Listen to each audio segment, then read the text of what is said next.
pertanyaan selanjutnya dari Stephen Gunung Sitoli. Dari Gunung Sitoli. Ya, Stephen dari Gunung Sitoli. Selamat hari Sabat.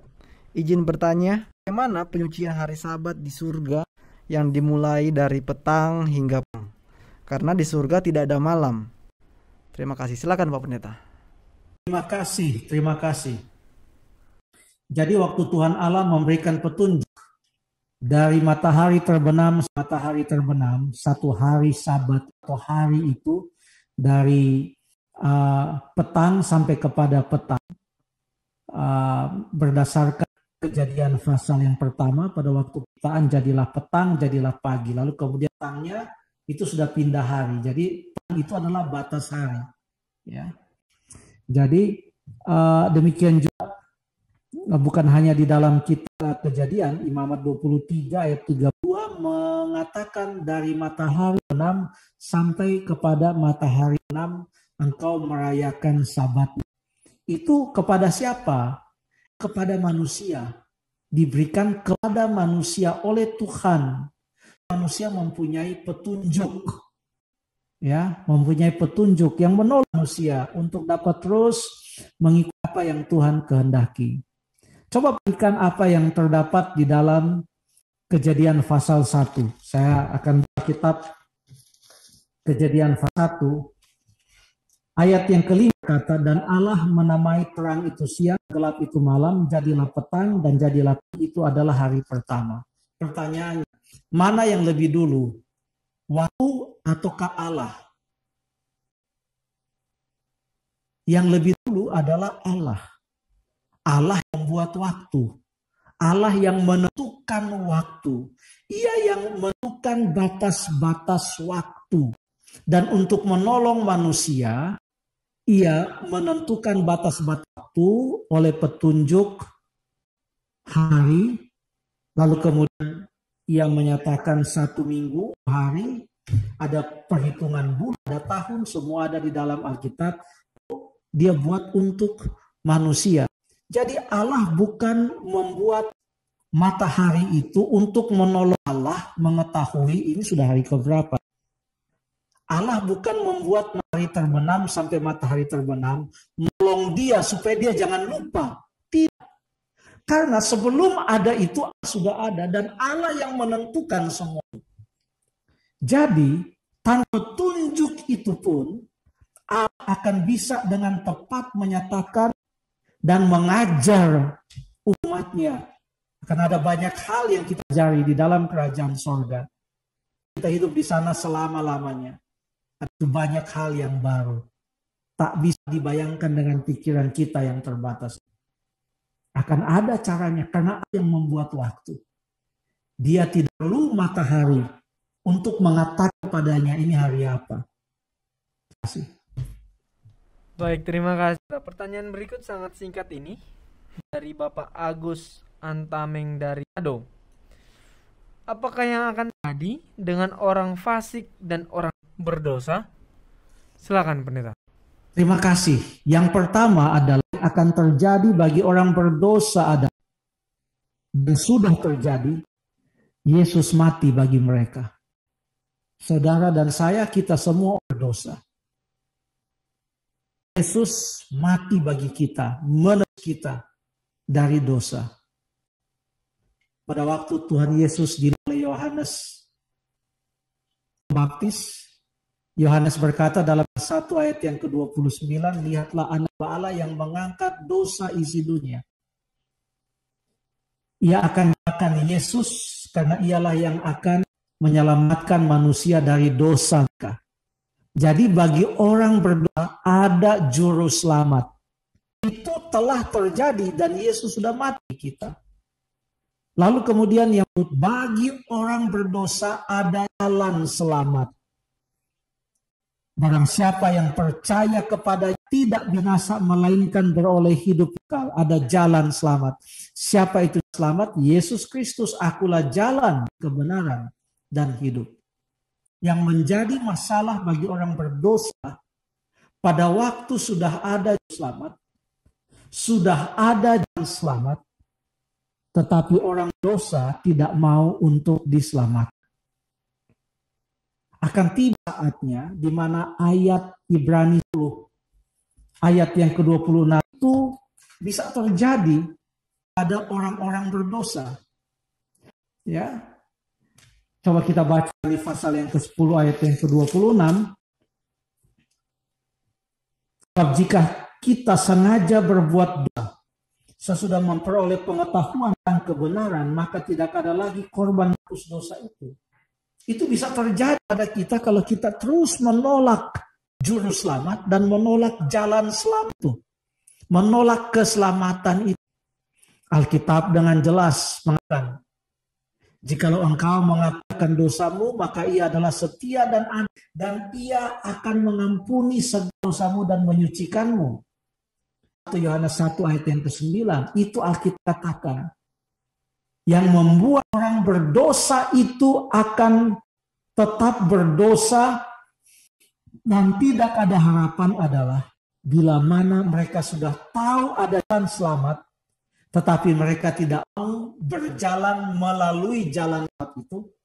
Pada waktu mereka sudah ada juru selamat, tapi mereka mau menerima juru selamat.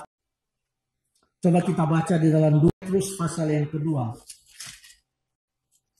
Ayat yang ke-6 sampai ayat 9.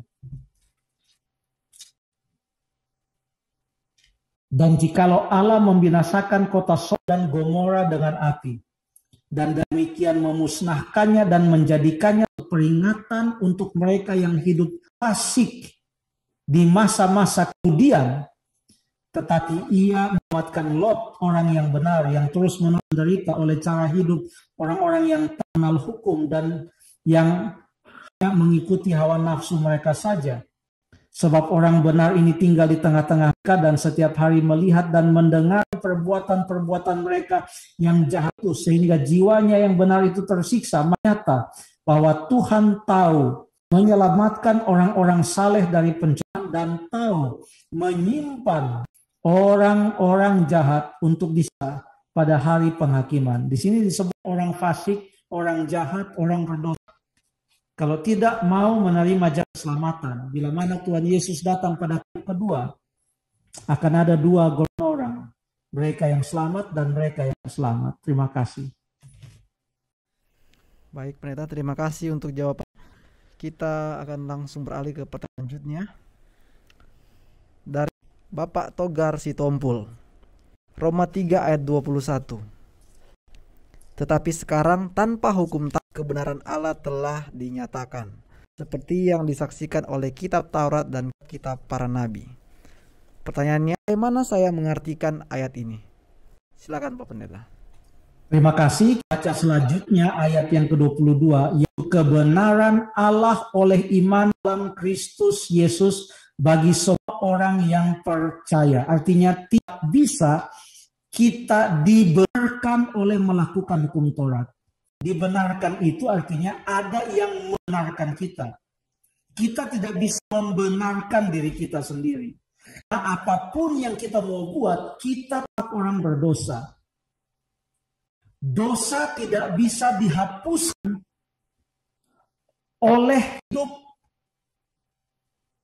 dengan menurut hukum Taurat. Orang tidak bisa katakan saya mau percaya kepada Yesus. Yang penting saya hormati orang tua, saya membunuh, saya tidak mencuri, saya tidak berzina, saya tidak berdusta, saya tidak mengini, saya tidak punya Allah lain, saya tidak menyebut nama Tuhan dengan sia, saya tidak buat patung, saya berbaik pada hari Sabat, tapi saya tidak punya iman. Lalu kita tidak bisa mengatakan, oh enggak apa-apa, kamu pilih. Kalau kamu mau percaya Yesus enggak apa-apa. Asal menurut semua hukum Taurat, nanti kamu juga diberikan. Tidak. Hanya ada satu opsi. Kita dibenarkan oleh Yesus Kristus. Karena kita percaya padanya. Kalau hukum Taurat itu bisa membenarkan manusia, Yesus tidak usah datang untuk mati di atasnya ini. Bukan 10 perintah Allah itu sudah diberikan kepada dan kepada orang Israel dalam bentuk 2 loh batu, walaupun sebelum sudah ada perintah-perintah Allah. Kenapa Allah tidak umumkan saja di surga? Kalau mau selamat, menurut saja 10 perintah Allah, pasti selamat. Tidak, karena manusia sudah berdosa. Dan dosa tidak dihapuskan oleh penurutan. Dosa dihapuskan karena ada juru selamat. Karena ada yang mengganti tempat kita, yang seharusnya kita yang menghadapi. Tapi juru selamat itu yaitu menggantikan tempat kita. Sehingga dengan percaya kepada dia menyatakan kita benar. Itu yang disebut dengan dibenarkan. Itu yang dimaksud oleh Roma pasal 3 ayat 21. Nah, disinilah banyak orang salah kaprah. Karena mengatakan, oh kalau begitu kita tidak perlu hukum Taurat. Oh, baca terus, karena ini bahagian dalam Roma pasal 3 ini, baik dari ayat 21 sampai ayat 21. Tadi itu ayat 21, ayat yang pertama dari bahagian Alkitab ini.